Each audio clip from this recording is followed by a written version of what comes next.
Que todos sejam bem-vindos em mais uma noite de trabalhos do Centro Espírita Dr. Bezerra de Menezes.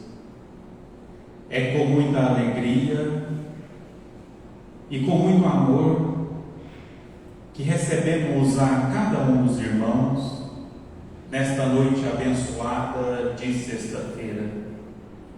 Noite esta que nos convida a profundas reflexões no íntimo do nosso ser. Pedimos a conexão com a espiritualidade maior.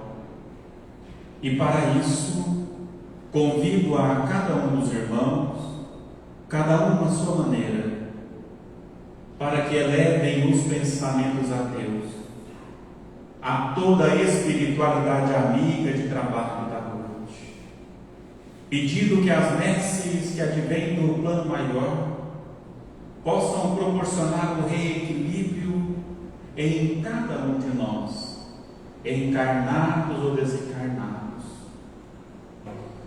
Que a voz dos arautos celestiais, que tão gentilmente nos convida a profundas reflexões, possam se fazer presentes no íntimo da nossa consciência.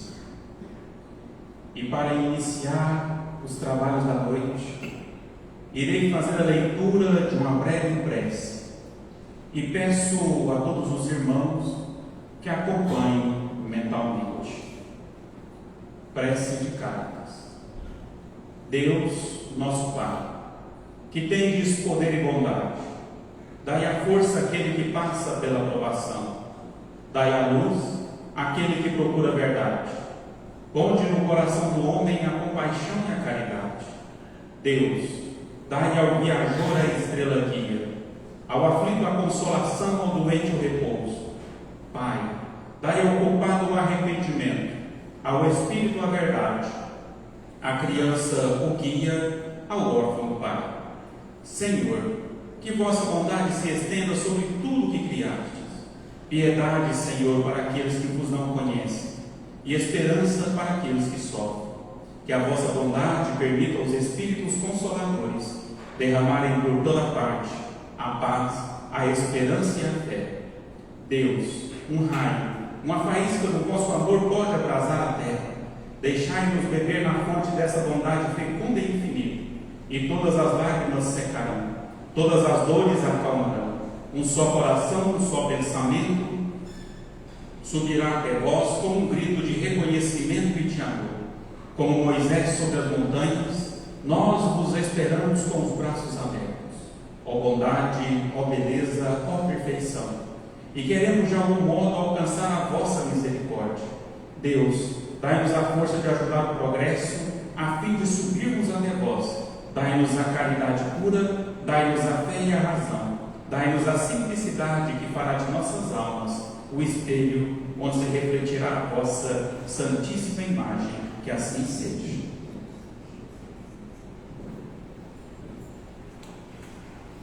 Agora vamos falar uma boa noite de luz acesa. Os nossos olhares já se cumprimentaram, assim que nós chegamos neste ambiente. É muito bom contar com a calorosa presença de cada um dos irmãos. E vocês podem falar, se eu estou falando dessa maneira por ser prático, por ser algum arrogativo. Não, gente. Nós ficamos extremamente felizes de contar com a presença de cada um de vocês, porque a presença de vocês faz com que possamos evoluir cada dia mais e mais. Lembramos que o ser humano ele evolui espiritualmente de maneira individual, mas ele necessita do concurso de tantas pessoas quanto possíveis ao seu redor, para que ele possa ser auxiliado e auxiliar tanto quanto necessário na caminhada evolutiva, não só dele, mas de todas as pessoas que dividem a existência.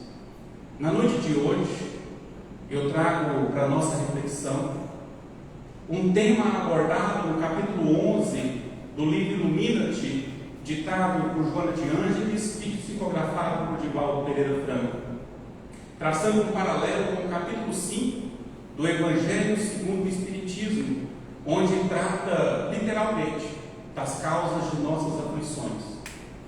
Quando nós falamos em aflições, nós temos a certeza de que não existe um ser vivente sobre o orbe terrestre, encarnado ou desencarnado, na nossa faixa de evolução, que não esteja passando por algum conflito, seja ele de ordem financeira, seja ele de ordem moral, seja ele de tantas outras ordens que se desenrolam no nosso cotidiano. O ser humano, ele necessita de alcançar altos voos em consciência. Só para que esses voos possam acontecer, é necessário primeiro que ele faça uma viagem para dentro do seu íntimo, iluminando a sua consciência, iluminando o seu espírito. Por quê? Porque nós sabemos que o que vale não é só aquilo que eu externo da boca para fora, mas sim aquilo que está no meu íntimo, na minha consciência. Então não adianta nós, como um todo, falarmos belíssimas rogativas a Deus, tratarmos os nossos semelhantes de maneira exterior, se aquilo não está no meu íntimo. Então é necessário, urgentemente, que nós iniciemos essa viagem interior. O verdadeiro espírita, ele é conhecido não só por gostar muito de estudar, de ler, de aprender cada dia mais e mais, um curioso do mundo, mas ele é conhecido também no domínio das suas más inclinações. E quando nós chegamos à casa espírita, quando eu cheguei lá atrás, 10 para 11 anos atrás, nessa abençoada casa, era o tema que mais era falado no estudo. E eu acredito que é um tema que é uma rogativa às nossas consciências, porque o ser humano necessita de conhecer a ti mesmo, o ser humano necessita de equilíbrio e ele necessita principalmente de se encontrar. Porque enquanto o ser humano não se encontra, ele fica pairando entre dois extremos. Muitas vezes entre o excesso da bondade desregrada. Eu costumo falar carinhosamente para as pessoas que compartilham isso conosco, as pessoas se tornam chuchu de luz. Isso não é bom para ninguém, em que tudo é gratitude, gratiluz, gratiamor, e na verdade por dentro ela está vivendo conflitos enormes. Ou ela paira dessa postura de não se posicionar ante a vida, e ela parte para outro extremo, em que ela quer levar tudo a ferro e fogo, ao 880, utilizando-se a justiça como bastão de madeira, que ele quer açoitar a todas as pessoas que o defrontam frente a frente. O que nós temos que buscar nisso tudo? O equilíbrio. Nem tanto para o 8, nem tanto para o 80. E só tem um jeito de nos conhecermos. Quando nós falamos aqui nos estudos, que é impossível, e realmente é, amar a outra pessoa se eu não cultivar no meu íntimo o amor próprio. É impossível. Muitas vezes a pessoa fala para o filho: filho, eu te amo mais que tudo nesse mundo. Mas se você não tiver um alto amor, você está jogando as suas palavras ao vento. Ah, mas é um filho. Da mesma forma. Ah, minha esposa, minha namorada, meu companheiro, eu te amo mais do que as estrelas do céu. E você? Ah, não, eu vivo por você. Está errado. Está errado. Amai-vos uns aos outros, como eu vos amei. Espíritas, amai-vos, instruí-vos. Amar o próximo como a ti mesmo. Não é diferente disso. Mas só que nós não podemos utilizar essa questão do alto amor para protagonizar o nosso orgulho, o nosso egoísmo. Nós temos que ter consciência disso. E a humanidade chegou num ponto tão interessante em que nós já erramos conscientemente. Isso é uma bênção, porque esse é um passo adiante da evolução da ignorância. Hoje em dia eu já erro sabendo que eu estou errando conscientemente. Isso já é um traço de melhoria, porque alguns tempos atrás eu errava sem ter consciência. Hoje em dia pelo menos eu já sei que eu erro. Mais adiante nós vamos deixando esse traço da ignorância, da escuridão em nossa consciência, e nós passaremos a silenciar. Eu não vou errar mais. Por que eu não vou errar? Porque eu sei que é errado, porque eu já errei durante tanto tempo conscientemente. Então a partir de agora eu vou tomar as rédeas da minha vida, e quem governa a minha vida sou eu com a espiritualidade. É Jesus que me governa, é o meu anjo da guarda que me destina. Só que nós falamos assim: eu queria tanto ser médium, eu queria escutar os nossos irmãos desencarnados, eu queria saber disso tudo. Gente, é muito complexo. Eu vou contar para vocês tanto que é complexo. O nosso anjo da guarda comunica conosco incessantemente através de boas intuições. E o que nós fazemos? Vou nada. Eu vou fazer o que eu quero, que eu sou dono da minha vida. Então nós vamos contrariando a tudo e a todos. E muitas vezes nós temos a impressão de que o nosso anjo da guarda, ou na espiritualidade amiga, Jesus, virou as costas para a gente, quando na verdade é nós que nos distanciamos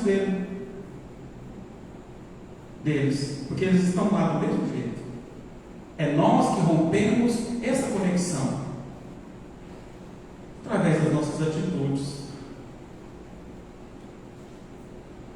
De acordo com o Divaldo Franco, e eu confio que ele seja certo, porque as palavras às vezes tocam no nosso íntimo, o triunfo do verdadeiro vencedor não é contra as demais criaturas dele necessitadas. Não tem nada a ver com o outro. Tem a ver com o quê? Mas sim sobre as heranças negativas que lhe dormem no íntimo e apresentam-se ardiosas e contínuas. Se pretendes a vitória, vence as inclinações negativas e deixe-te conduzir pela serenidade. Gente, mas como eu identificar essas situações negativas que ainda pairam dentro do meu íntimo? Não tem outra forma. É através de análise nossa para conosco. Muitas vezes necessitaremos de auxílio terapêutico dos profissionais capacitados e gabaritados para isso. Mas nós temos urgentemente que buscar auxílio. Nós temos um mar de informação à nossa volta. Nós temos um mar de oportunidade que se abre a cada instante na nossa existência. E por que não pincelar essas dádivas divinas para nós? Trazer para o nosso íntimo. Em meio aos dias turbulentos e desafiadores em que vivemos, onde a aflição parece tomar conta de todos os lados, nós temos a impressão de que os valores fundamentais vão sendo deixados para outro momento. Porque nós temos que entrar dentro do fluxo, nós temos que viver daquela maneira. Gente, para, respira um pouco, observe a sua caminhada, observe de que maneira você está se apresentando diante da vida. As pessoas falam que a cada dia, e eu muitas vezes falo isso no meu cotidiano, que os dias estão mais curtos, a semana mais corrida, e parece que a gente vive um frenesi absurdo. Quando na verdade a nossa irreflexão a respeito do nosso posicionamento sobre a vida. Sofremos demais por desacertos e desatinos do passado. Lembrando, gente, que hoje na hora do almoço é passado. E ficamos demasiadamente preocupados com o nosso futuro. Mas nós projetamos o nosso futuro de acordo com o nosso passado e esquecemos da existência presente e nos lançamos desafortunadamente na vida. E não observamos aonde nós estamos pisando. E vamos passando uns pelos outros como verdadeiros tratores. Lembrando o que o Divino Mestre diz: amar o próximo como a ti mesmo. Então, se eu estou passando como um trator na vida das pessoas, eu estou conseguindo amar a mim mesmo? Não. Nem sei aonde eu estou. E chegamos a um ponto de procurar um pouco da pessoa no dia. O que você almoçou hoje? Eu falo assim, 8 horas da noite. Nem lembro que eu comi no almoço hoje, estava tão agitado, tão atordinho. Nem sei se eu almocei. Esquecemos. Qual o dia para dedicarmos a nós? A parar, sentar no mesinho no fundo do quintal, deitar uma rede, uma cadeira de fio, que é maravilhoso, e falar assim: olha, eu estou aqui, em carne, osso, e necessito de cuidados, necessito me enxergar dentro dessas possibilidades. A tecnologia é maravilhosa, mas se nós adentrarmos desvairadamente também dentro dela, nós teremos apenas recortes da nossa existência, porque é como se fosse tirado algumas horas do nosso dia. Quer fazer um teste? Vai no seu aplicativo de celular e observa quantas horas você passa por dia em redes sociais ou em jogos. Isso tudo é tempo roubado da sua existência e roubado conscientemente por nós mesmos. Eu poderia estar fazendo uma bela refeição com minha família, tomando um cafezinho com meu pai, fazendo uma visita ao meu irmão, meu avô, minha avó, mas eu abro mão disso tudo para me ausentar da minha existência momentaneamente.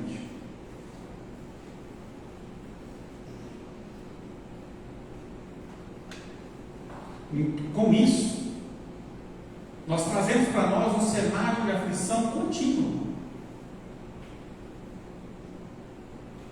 em que, se eu chegar a uma pessoa agora que não esteja fazendo um autoexame de si mesmo, da sua consciência, fala assim: Tadeu, quem é você?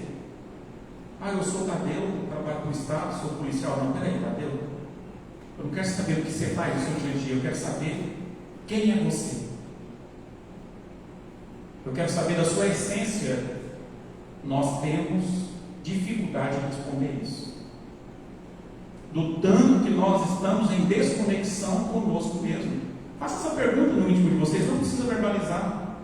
Rogério, quem sou eu? Ou quem é cada um de vocês? O que te agrada? O que me agrada é café quente. Se for com biscoito, um pãozinho de queijo, é maravilhoso. Mas quantas vezes no dia eu tiro para tomar esse cafezinho de maneira tranquila? Porque aquele café é atordido que não serve. Tem aquele cafezinho que eu levanto mais cedo, passo ele, sento no cantinho. Eu não gosto de café, eu gosto de chá, tomo chá. Eu não gosto de café nem de chá, eu gosto de suco, faço um suco. Mas tire esse momento para você. A vida está tão instantânea que inicia e hoje se tornou a refeição primordial de muitos brasileiros. O tanto que está complicado. Nós vivemos, e esse cenário de aflição contínua traz para nós uma desarmonia, uma descartabilidade, em que tudo à nossa volta está descartável. Não se repara mais nada. As pessoas não param para isso. Relacionamentos descartáveis, pessoas descartáveis, famílias descartáveis, e eu também descartável dentro de todo esse conjunto. Aí eu passo a projetar no outro a responsabilidade que é minha por não assumir a minha responsabilidade como ser humano. Aí nós vamos descobrindo que pelo menos 75% do defeito eu reparo no outro. Eu tenho dentro de mim, mas não tenho a capacidade de assumir ainda. Então eu deixo a trave no meu olho, assim como disse Jesus, para apontar o cisco no olho do outro. Nós somos a psicossoma de todas as pessoas que vivem a existência conosco, exceto se tiver algum anjo celestial encarnado aqui entre nós. Então observe o ambiente em que você se encontra e de que maneira você se posiciona dentro dele. Mas está parecendo coaching, gente. Se tem uma coisa que faz sentido é isso. Observe. Se você gosta de fofoca, as pessoas só são fofoqueiras. Se você gosta de ciência, as pessoas à sua volta falarão de ciência. Se você gosta de política não de politicagem, gente, pelo amor de Deus. Se você quer discutir políticas como um todo, as pessoas à sua volta vão se alinhar com você para debater políticas como um todo. Mas tudo está dentro de nós. E nós atraímos tudo isso ao nosso derredor. Os opostos se atraem pelo contrário, os opostos se repetem, os afins se atraem. Sempre. E com isso, com essa desarmonia constante, nós proporcionamos em nós mesmos uma fuga da realidade, em que o materialismo desacerbado passa a controlar a nossa existência, em que eu acredito que eu só vou ser feliz se eu tiver o computador tal, a roupa X, o celular tal, a casa da maneira X, a televisão, não sei, de 500 polegadas na sala. Mas você pode ter que tenha, mas não paute a sua alegria, a sua felicidade em cima desses aspectos. Porque senão você vai aprender a seguinte coisa, e já deve acontecer com todo mundo. Vocês já fizeram muito uma coisa na vida de vocês, e sonhou e quis, e quando você vê, falou assim, mas era só isso. Parece que não era nem tão bom quanto eu imaginava. Aí nós projetamos novamente em direção a outras situações. E dentro desse vazio existencial, provocado pelas manipulações do materialismo dentro do nosso inconsciente, muitos de nós se atiram aos vícios de maneira gratuita. Sejam os vícios do excesso da libido, sejam os vícios do excesso do tabaco, do excesso da bebida e de tantas outras drogas espalhadas pelo mundo, lícitas e ilícitas, que pelo fato de ser regulamentado não significa que não seja uma droga, não é? Então, com isso, a sociedade tem grandes desafios. Por que a sociedade tem grandes desafios? Se eu faço parte da sociedade, eu falo, nossa, a sociedade está complicada, significa que eu também estou complicado dentro dela. Nós nos esquecemos que a nossa família, o nosso componente familiar, é o que forma a sociedade. Aí nós imaginamos, a minha esposa gosta muito de provocar a seguinte reflexão: se nós achamos que os jovens estão de maneira descontrolada, que antigamente era um pouco mais velho do que hoje, nós temos que lembrar que os nossos filhos, os nossos sobrinhos, os nossos netos irão se relacionar com esses mesmos jovens. E de que maneira nós vamos observar isso? De que maneira nós vamos acolher essa sociedade dentro da nossa família? A vida é muito mais do que a forma egoística que nós observamos ela.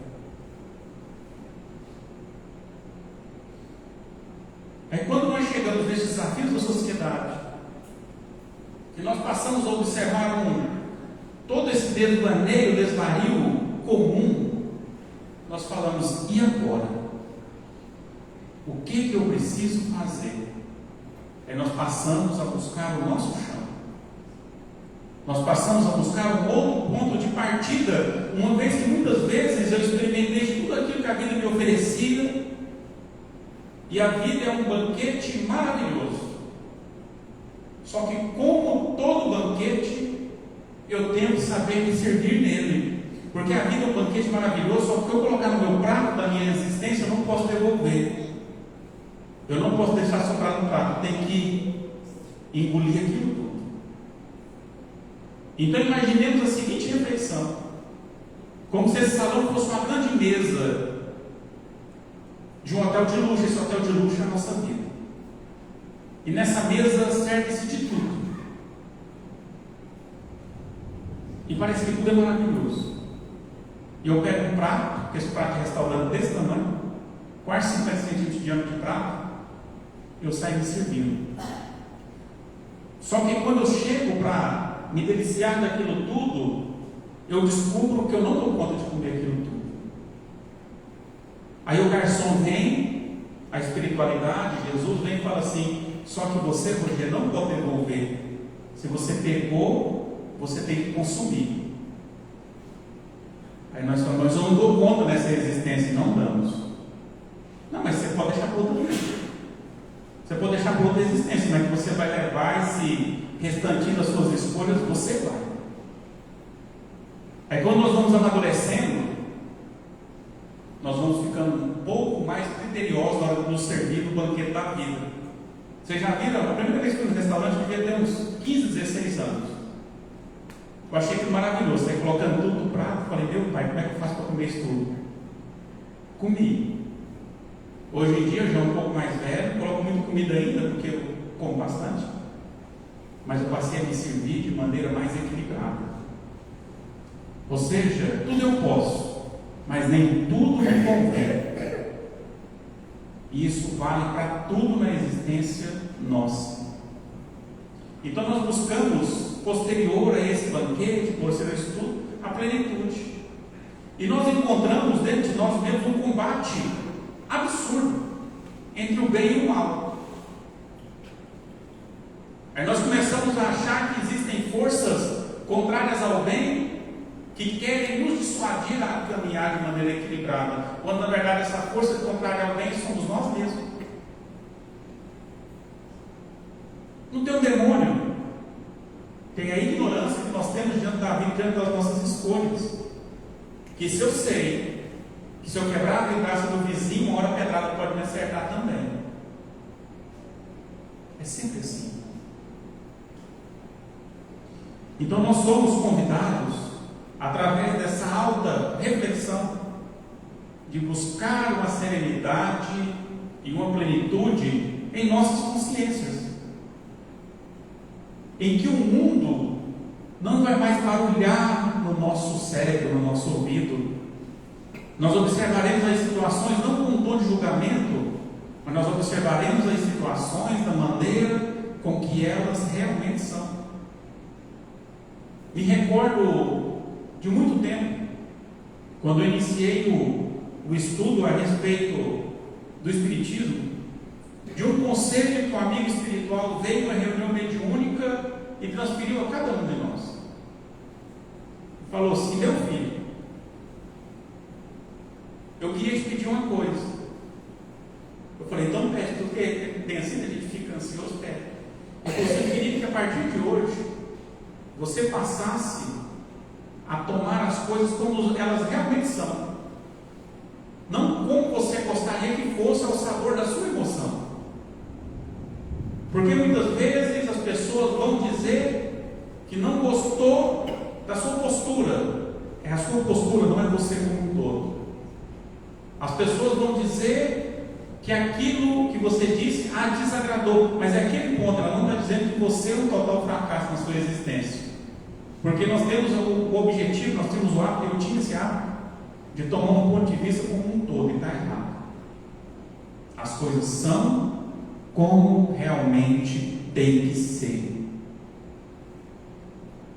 Tiremos o excesso da nossa emoção e da nossa vontade. E peçamos que Jesus Cristo nos ilumine a consciência. Porque Ele é o modelo de perfeição que Deus possibilitou que habitasse entre nós para nos externar o verdadeiro caractere do homem de bem. E Ele ainda corrige naquele tempo. Bom mestre, Ele fala, bom não, que bom é só meu Pai que está nos céus. O único título que Ele admitiu para Ele foi de mestre, de rabi, porque Ele é o nosso mestre. Ele é o roteiro que guia a toda a humanidade, encarnado ou desencarnado.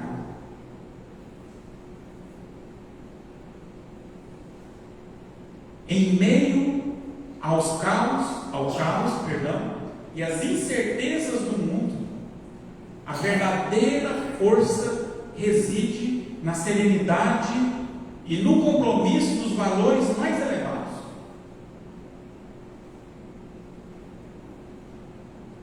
Ah, mas eu não tenho serenidade em valores baixos? Na verdade não, gente.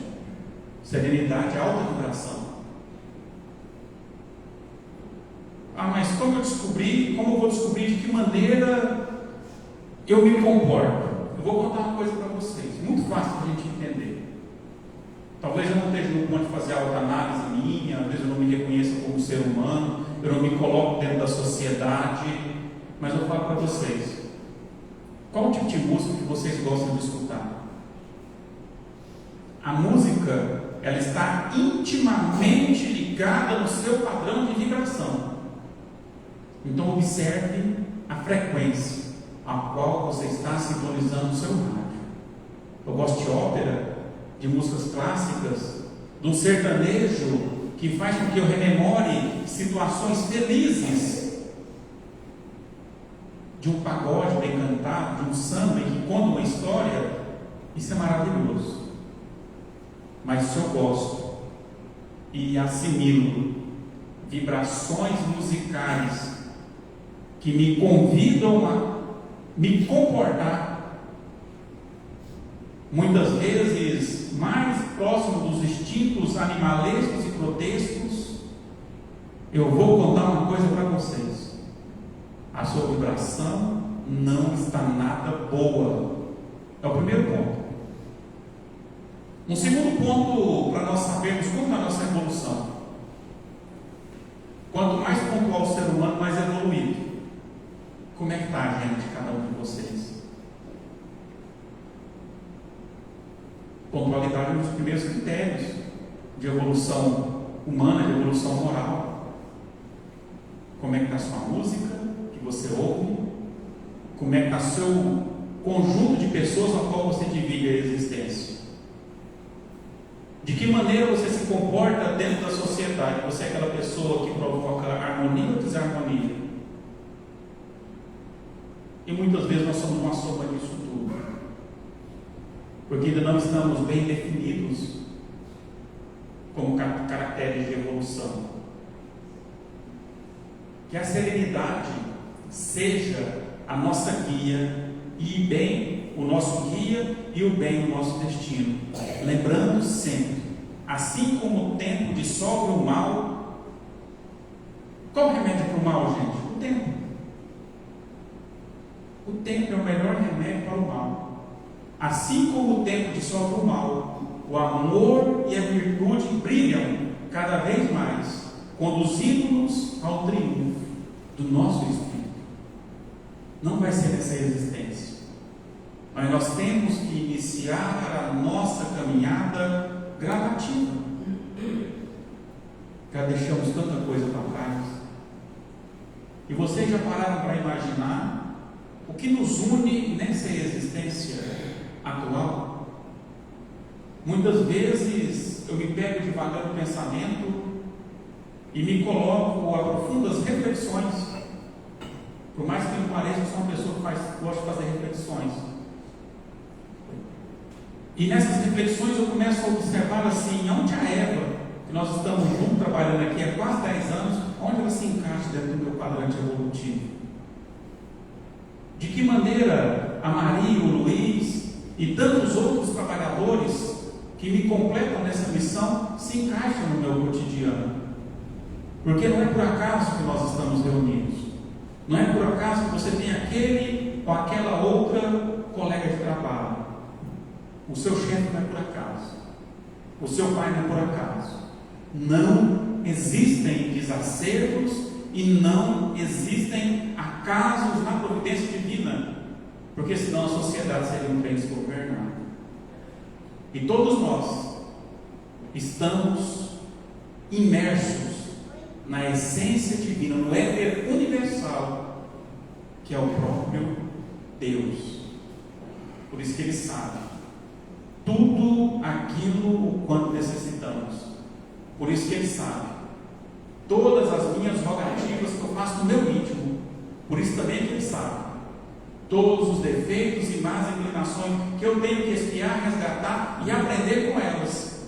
E é por saber disso tudo, das minhas potencialidades e das minhas capacidades, que Ele permite que eu passe por determinadas provações que vão culminar na minha evolução. É por nos amar demais. É só por isso. Muito obrigado pela calorosa atenção de cada um de vocês e até uma próxima oportunidade. Que nós possamos incessantemente iluminar as nossas consciências, iluminar os nossos corações e externar esse amor bendito que advém do plano maior. Que assim seja.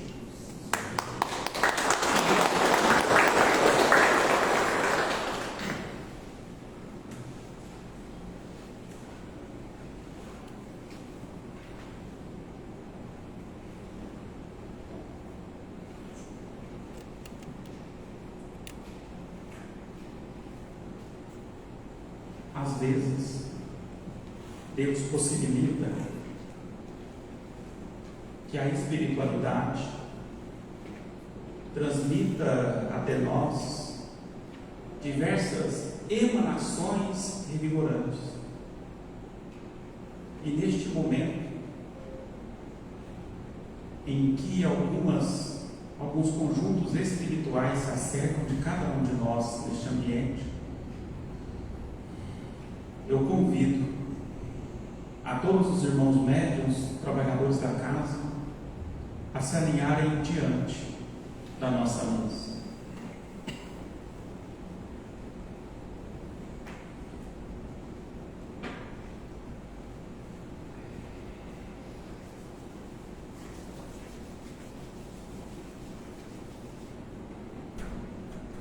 Amado Mestre Jesus, que neste momento, como em tantos outros, em que os mensageiros do plano maior se achegam ao nosso derredor, pedimos a intercessão divina em benefício não só de nós, mas de todos aqueles que dividem a existência fraternal conosco. Que as pessoas que amamos possam receber o auxílio necessário. E para as pessoas que às vezes não nos amam, que a espiritualidade interceda e faça prevalecer em seus corações a necessidade urgente do perdão. Pedimos que toda a espiritualidade amiga cubra com o seu manto de fé, de amor e de caridade a existência de cada um de nós. Que assim seja. Pedimos aos irmãos que estiverem dispostos a direcionarem as mãos sobre as águas de nossa casa.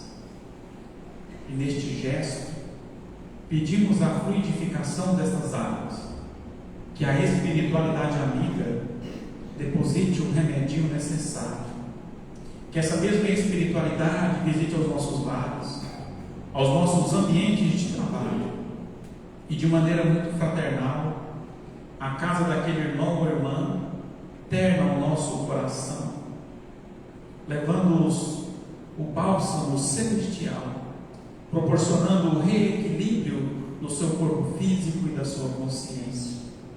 Que assim seja. Agradecemos a todos pela imposição das mãos e encerramos neste momento os nossos trabalhos aqui no salão. Deixamos em aberto as câmaras de passes a todos se sentirem necessitados. Eu vou acender as luzes para nós fazermos alguns avisos referentes ao nosso final de semana. Nós viemos numa semana espírita maravilhosa, que foi na última semana. Viemos numa comemoração do Dia das Crianças primorosa, não só dessa casa, mas do conjunto de todos os trabalhadores dessa e de outras casas, de todo o conjunto de evangelização. Só que esse trabalho nosso não para, e não pode parar, se assim Deus permitir. Não pode. Então, amanhã nós convidamos a todos, a partir das 6 horas, para aqueles que quiserem, a auxiliar na confecção da nossa sopa fraterna. Então, a partir das 6 horas da manhã, temos um cafezinho maravilhoso, fogões necessitados de que alguém abasteça os de lenha, que coloque fogo, carregue panelas pesadas. Então, a partir das 6 horas, eu não posso vir às 6, nem às 7, nem às 8, nem às 9, às 10. É às 11 horas que a magia acontece para lavar as panelas. É a hora que nós mais precisamos de auxílio. Então, aqueles que quiserem nos auxiliar, que seja descascar verdura, que seja fazer um apoio moral, né, fazer um apoio de prece, estar ali conosco, sintam-se convidados. Amanhã, a partir das 6 horas da manhã. E para aquelas pessoas que quiserem compreender um pouco mais essa doutrina maravilhosa, fica o convite para os nossos grupos de estudo. Toda segunda-feira ocorre um trabalho maravilhoso de estudo, de aproximação dos corações das pessoas, que é o Ombro Amigo, que é um atendimento fraterno dedicado às pessoas que estão passando por alguma tribulação ou que perderam algum ente querido. Então eles se reúnem das 19 às 20 horas nessa casinha aqui do lado. É um trabalho maravilhoso. Na segunda-feira também ocorre um trabalho chamado meditação guiada aqui na nossa casa. Quem quiser participar, é só procurar as meninas, que elas vão agendar para você. Só procurar ela aqui, que ela agenda a meditação para vocês. Ocorre das 19 às 15 para as 20, às 19h45. É um trabalho maravilhoso. Temos também na terça-feira 3 grupos de estudo aqui na casa. Nós iniciamos com o trabalho da fluidoterapia, que também é agendado, que inicia-se às 18h45, né, mais ou menos. O horário, o pessoal é muito pontual, extremamente pontual. E tem uma filinha de espera, né, tem muita gente, a fila é grande. Nós temos na terça-feira também o estudo do Evangelho, que vai caminhar agora para o estudo da Gênese e do livro O Céu e o Inferno. Eles finalizaram agora o estudo do livro dos Espíritos e do Evangelho segundo o Espiritismo. Temos também um grupo de estudo da mediunidade, que está recebendo parte desses alunos da terça-feira, desses colaboradores da terça, para poder receber essa instrução a respeito de mediunidade. Esse estudo ocorre comigo e com a Taliene, esposa do nosso amigo Tadeu. A Taliene não está aqui hoje, né, Tadeu? Não. Eu pedi para ela vir aqui na frente. Então ocorre aqui no salão esse estudo. As pessoas que passam por esse estudo futuramente serão convidadas à prática mediúnica. Demora um tempinho, mas é necessário. Então serão convidados. E na quarta-feira também temos o nosso estudo. Temos o atendimento fraterno na casa, com o Fábio, com a Débora e outras pessoas que se colocam dentro desse atendimento fraterno. Nós temos o nosso estudo do Evangelho para aqueles que querem iniciar na doutrina espírita, com a Bia. Na quinta-feira é trabalho fechado da casa. Na quarta-feira também ocorrem as reuniões mediúnicas. Ah, sim, estava esquecendo da fluida infantil. Quem tiver crianças, quiser participar da fluidoterapia infantil, sempre tem vaga, né? Para participar, essa não tem fila de espera. É só marcar para a sua criança de até 12 anos, né? De 3 anos a 12 anos, para participar desse momento terapêutico infantil. Então, esses são alguns dos trabalhos que a nossa casa oferece. Então, não é por falta de trabalho que a gente não vai receber nenhum de vocês. Nós temos hoje pouco mais de 30 frentes de trabalho, né? E necessitamos de mãos, de obras amigas, habilidosas e de pessoas que querem fazer a diferença conosco. Muito obrigado mais uma vez pela carinhosa atenção de cada um de vocês.